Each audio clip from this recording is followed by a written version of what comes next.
सर बस अभी तो जुड़वा लड़ते बड़े सो रे बाबू ने गाड़ में फांसी लगा के मार देला हे बाबू हां भाई आधा काट ले आधा छोड़ दे आई तो वो अपन काटी रे साला चुपचानी काटना वो पर काट या चाहे चाटी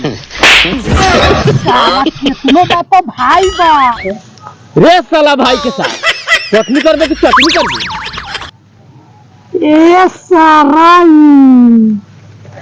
पेट में पड़ता खुदिया तो उनका तो बउआ के जूजिया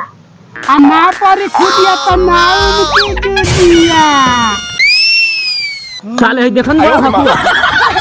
सफा घर फाड़ दे साले रे सरवा पागल भेल बाड़े हां पागल बानी हां पागल तो हो दे आवता आवत हां उल्टा करियो का हिस्सा छोड़ देले बानी काट ए भाइयों हां बहू अरे हमें सो काट ले सो ना हिस्सा लगा देल बानी तो छोड़ देल बानी बहू ए भाइयों हां हिस्सा हैसा ऐसी लागी हिस्सा हेंगई ना लागी हां बाबू जया गाड़ चियार के मर दे तो यह हिस्सा हेंगई लागी है तो पतार का हम काटिए मोड़ का तो नहीं काटिए तो हम पहले से काटता इंत ना काटी तोरे संगे कौन मेहरारू का संगे हम घर में सुतल बानी हम आईनी है आगा अपन हिस्सा लगा देनी काटा तनी तू जो तू अपनो काट हम ना काटो हम यहाँ कहाँ कट लगा के तू अपना हिस्सा में काट हम हिस्सा ये बा तू तोरा बाप का हिस्सा है तोरा बाप का हाँ, तो हमरा बाप का ना है तोरा का हिस्सा सही दलबन दिला के तू अपने में काट हटा है जो होने काट तो दे तू ना काटी जो ना मन ना हां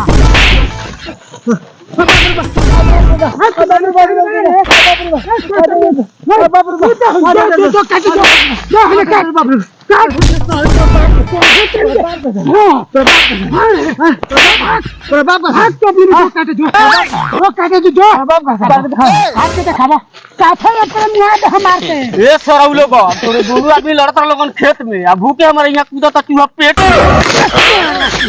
तू खेल बाड़े हां पेट में घेर खेल बाड़े रास्ता तेरी बाबू को बुला लगे साले तुम दोनों आदमी खेत में हिस्सा लगे बाबू के चोटल खेल बाड़े के बाबू को बुला लावे हम जो बोला ला चल तनी बाबा से भेंट करे यही माथो में बाबा रहल साधु संत में बैठला पर कुछ ज्ञान तो जरूर हुई धन्यवाद है बाबा। खूब जिया ये बच्चा बड़ा दिन के बाद मठिया में आयल बड़ा बच्चा हाँ है बाबा ओइनी रउआ से दर्शन करले हमरा कुछ होगा कमी बा। अच्छा अच्छा बैठा सीताराम भगवान सब कल्याण करो हाँ हाँ हाँ बाबा हमरा कोनो चीज के कमी नहीं कमी नहीं थी ना ना ना नहीं अच्छा, थी। अच्छा, ठीक है चेला हाँ हाँ बाबा सब कुछ कुशल मंगल भानु हाँ हाँ बाबा सब बड़ा आनंदी बा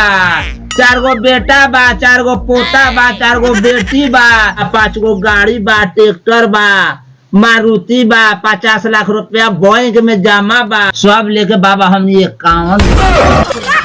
गो हाँ हाँ भगवान का जाए से कुछो का कमी नहीं थे हमने का हाँ चेला हाँ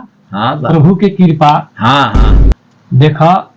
तू अभी बड़ा नादान बड़ा ये दुनिया में हाँ केहू केकरो नइखे ना केहू कुछ लेके आयल बा और ना कुछ लेके जाए हाँ बाबा इधर और जायज बात कहता नहीं केहू केकरो नइखे सब माया के जाल बा कैसे बाबा ना केकरो केहू बा और ना केहू लेके कुछ आयल बा और ना केहू लेके जाई हाँ बाबा सब माया के जाल बा प्रभु की कृपा बा ये सब तू जाने के चाहता रहो हाँ हाँ बाबा हम जाने के चाहता का बताई हमरा के चेला ये सब जान गेला के बाद में श्री प्रभु का शरण में आनु जाइबो हाँ हाँ बाबा आ जाए आ जाइबो हाँ आ जाए देखो ये सब माया के जाल बा हाँ हाँ केहू केकरो नइखे तू कह तारा हमरा इतना बैंक बैलेंस बा इतना जमीन बा इतना बाल बच्चा बा ये सब केकरो ना बा चेला हाँ हाँ देखा एगो हम बात बताओ तनी कह के बताई तक समझी ई काम तोरा करे के होई ठीक बा हमरा सर पे हाथ धऽ के कसम खा साचो बाबा हमरा सर पर हाथ धऽ के कसम खा ठीक बा बाबा और सर पर हाथ धके हम कसम खाता नहीं अच्छा से बात रहुआ पूरा हो जाए तो रहुआ संगे आके मंदिर में हम रह जाए भगवान के शरण में आ भगवान का शरण में हाँ सुना है नहीं आवो कही घर जाके दुनू गुड़ के खाना बांध दिया देखिया ठीक बा हाँ हाँ बाबा हाँ ठीक बा जा ठीक। इतना कह के हाँ। तोरा पता लाग जाई हाँ जे कौन के करबा तोर कहता सब हमर बा हाँ हाँ बाबा ई पता लाग जाई जे ठीक कौन बा के करबा ई सब हम बात कह ले हम हाँ कह ले हम बाबा और जब जानकारी हो जाई तो भगवान का शरण में चल एकदम भगवान का शरण लिया जाए। दंडवत बाबा भगवान कल्याण करत जाता नहीं है जा गे रहनी है बाबा का मठ पर। अब बाबा हमें एगो बुद्धि बतौला है आज से बाल बच्चा हमार चिन्ह तक ही ना खावा था मजबूत बा हमरे से महंगा बुझाता यही में बुद्धि लगावेगा बड़ा महंगा बाबा।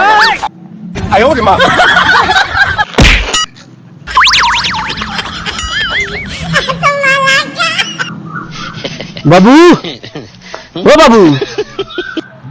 बाबू ओ बाबू ओ गाछ यार का सुतल बड़ा आ दुनू भाई कुत्ता के बच्चा लखा लड़ा खेत में ओ चलबा कि ना हो बाबू ओ बाबू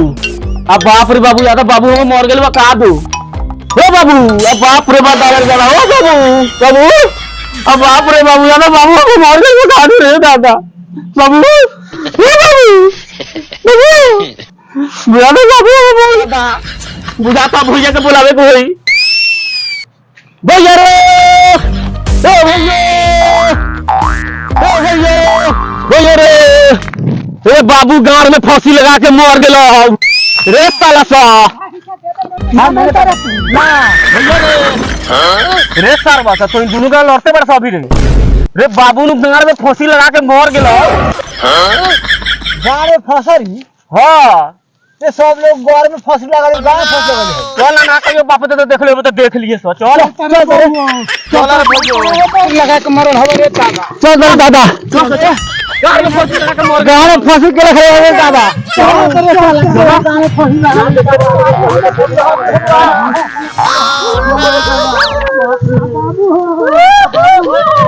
चलो ना चलो हे देखा ना ये बाबू मर गेल गाड़ में फांसी लगा के मर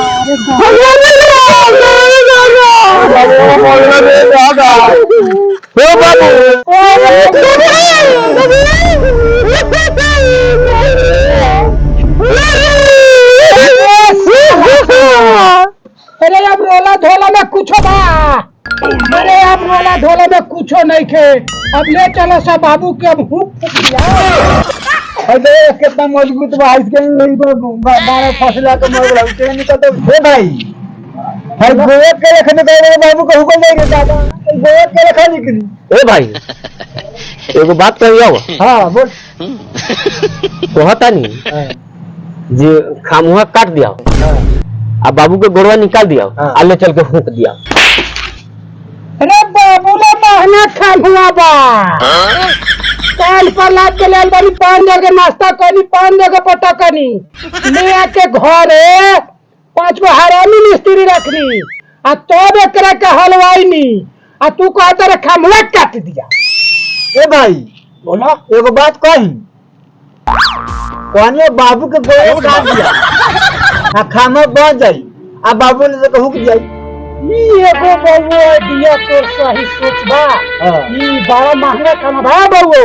दौड़ का आसीला बाबू के गोड़ा काट के निकल के ठीक बात ले आओ इधर भइयो दे है ने बाबू का गोड़ा काटत तनी आ 4 दिन को गोड़ा खींच ले आई आ बाबू के ले चल के हुक बाबू के लिए चल के हुक दिया बाबू को गोड़ा काटत तनी ये गोड़ा आयो रे मां ए साला तो अरे हम जिंदा नुमारी रे तोरे के चाल देखनी है रे दुनिया में कोई के करो नहीं के महाराज जी ठीक है कहला के कहे बाबू सब कुछ अपन बा अब चलते नहीं भगवान का शरण में अब ना ओ बाबू ओ बाबू ओ बाबू सुनो ना ओ बाबू बाबा बाबा हो बाबा राउर बातवा पूरा हो गेल हो बाबा राउर बातवा पूरा हो गेल हो बाबा हो बाबा राउर बात जे कहनी है से सारा पूरा हो गेल हो बाबा हमरा के रखल जा मठ में चेला हां हां बाबा बड़ा परेशान वाला बात बा। बहुत परेशान बानी बाबा। जे रउआ बात कहनी है रात बात पूरा हो गई बा एकदम साफा। पूरा हो गई। हाँ, बाल बच्चा कोई के कोई नहीं कहनी, धन संपत्ति कोई के कोई नहीं के, माया के जाल बा। 5 बीघा जमीन ना बा न 5 बीघा जमीन का में आइला, 5 लाख रुपया 50 लाख रुपया का में आई बाबा, कोई के कोई नहीं के। पता लग गई जे बाल बच्चा केकरो नहीं खे। हाँ हाँ बाबा, पूरा पता लग गई कोई के कोई नहीं के। बस शंकर भगवान के पूजा करे में ही मठ में रहा में इनके गुणगान में इनके भोजन बनाए में पावाए में पाए। हमरा के अब रखल जा मठ में। ठीक बात है, यही में रह। हाँ हाँ बाबा। आ श्री प्रभु का चरण में हाँ हाँ आ भगवान भगवान कह। वही रहा बाबा। जय राम। जय जय राम।